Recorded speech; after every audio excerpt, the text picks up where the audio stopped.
रमता राम जपो रे प्राणी, अब तो सुन ले राम कहानी।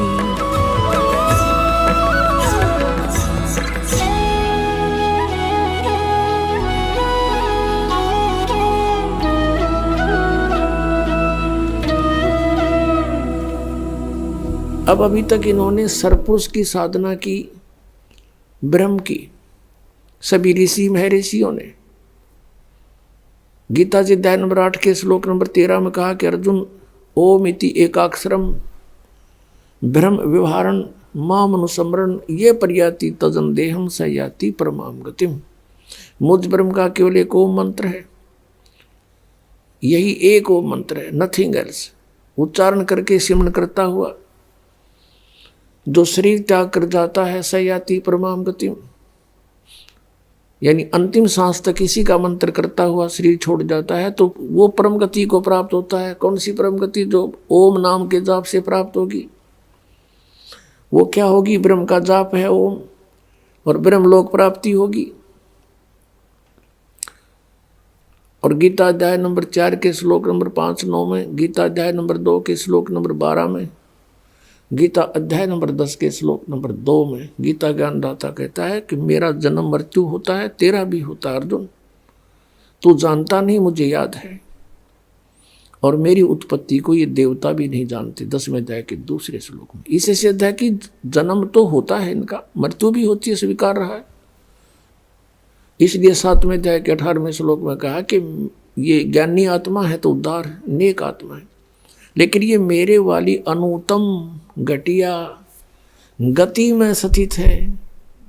ओम नाम से प्राप्त होने वाली जो गति ब्रह्मलोक है उस तक ही पहुंचते हैं। ब्रह्मलोक में गए हुए प्राणी भी वापस आते हैं। इसलिए 15वें अध्याय के 4थे श्लोक में कहा है कि उसके पश्चात तत्वदर्शी संत मिलने के पश्चात परमेश्वर के उस परम पद की खोज करनी चाहिए जहां जाने के बाद साधक फिर लौटकर संसार में नहीं आते। और जिस परमेश्वर ने सब ब्रह्मांडों की रचना की है, गीता ज्ञानदाता कहता है मैं भी उसी की शरण हूं और उसी की पूजा करो और की नहीं। 18वें अध्याय के 62वें श्लोक में कहा कि अर्जुन तू सर्वभाव से उस परमेश्वर की शरण में जा, उसकी कृपा से ही तू परम शांति को और सनातन परम धाम को प्राप्त होगा। पुण्यात्माओं, इससे ये सिद्ध हो गया कि गीता ज्ञानदाता की साधना, ब्रह्म की साधना भी अच्छी नहीं, अनुत्तम है। और तीनों गुण रजगुण ब्रह्मा सतगुण विष्णु उत्तम गुण शिव जी की साधना को गीता ज्ञानदाता ने 7वें अध्याय के 12 से लेकर 15 में रिजेक्ट कर दिया है कि तीनों गुणों की जो साधना करता है वो यूजलेस है। रजगुण ब्रह्मा सतगुण विष्णु उत्तम गुण शिव जी की। गीता जी अध्याय नंबर 7 के श्लोक नंबर 19 में कहा है, 18 में तो अपनी साधना को अनुत्तम बता दिया, और 19वें श्लोक में कहा कि बहुनाम जन्मानाम अंते ज्ञानवान माम प्रपद्ये। गीता ज्ञानदाता कहता है कि बहुत बहुत जन्म के अंत के जन्म में कोई ज्ञानी आत्मा मेरी भक्ति करता है, ब्रह्म तक साधना तक उसकी बुद्धि पहुंचती है, नहीं तो अन्य देवताओं में ही वो लगा रहता है, आन उपासना ही करता है। फिर अगले श्लोक के दूसरे भाग में कहा है कि वासुदेव सर्वमिति स महात्मा सुदुर्लभ है। ये बताने वाला महात्मा बहुत ही दुर्लभ है। ये बताने वाला कि वासुदेव सर्वमिति,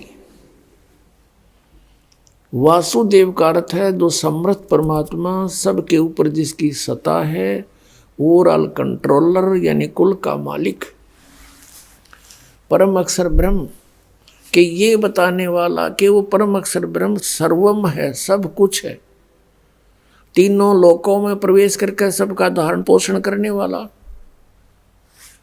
और वास्तव में अविनाशी परमात्मा वही है। और पाप नाशक, पूजा के योग्य उसके अतिरिक्त कोई नहीं है, ये बताने वाला महात्मा सुदुर्लभ है, मुश्किल से मिलेगा। तो पुण्यात्मा जब तक वो संत नहीं मिले, तत्वदर्शी संत नहीं मिले, तो परमात्मा को सही ढंग से कोई डिफाइन नहीं कर पाता, परिभाषित नहीं कर पाता। जिस कारण से जिन्होंने ब्रह्म तक की भी साधना की और इस परब्रह्म यानी अक्षर पुरुष की भी साधना की, उनके भी पाप नाश नहीं हुए।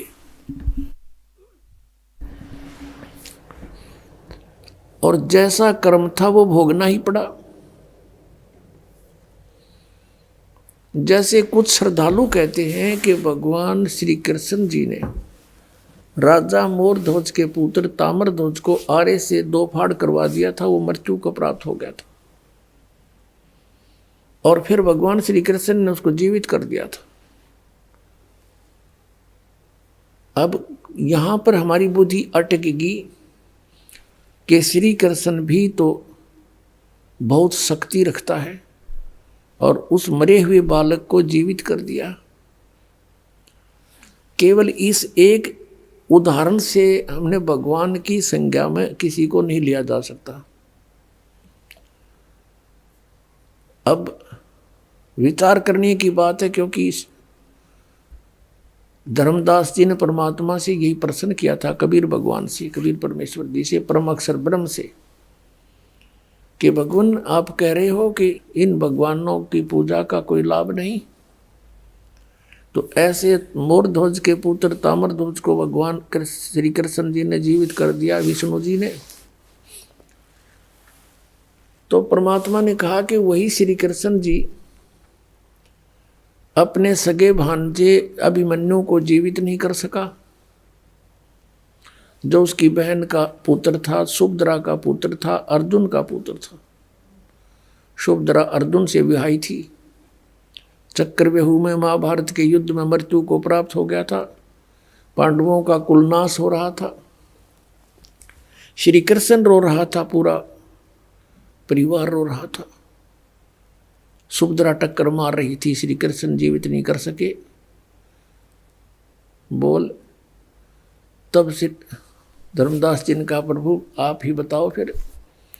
तब परमेश्वर ने कहा कि इतनी शक्ति है इनमें, किसी के कटे जैसे आप पे कटवाया जाके जीवित कर दिया, क्योंकि ताम्र ध्वज की आयु शेष थी और अभिमन्यु की आयु थी नहीं, उसके प्रारब्ध में इतनी ही आयु थी, इसमें ऐसे ही मृत्यु लिखी थी, जिस कारण से श्री कृष्ण वहां पर फेल हो गया। ये संस्कार चेंज नहीं कर सकते, बदल नहीं सकते।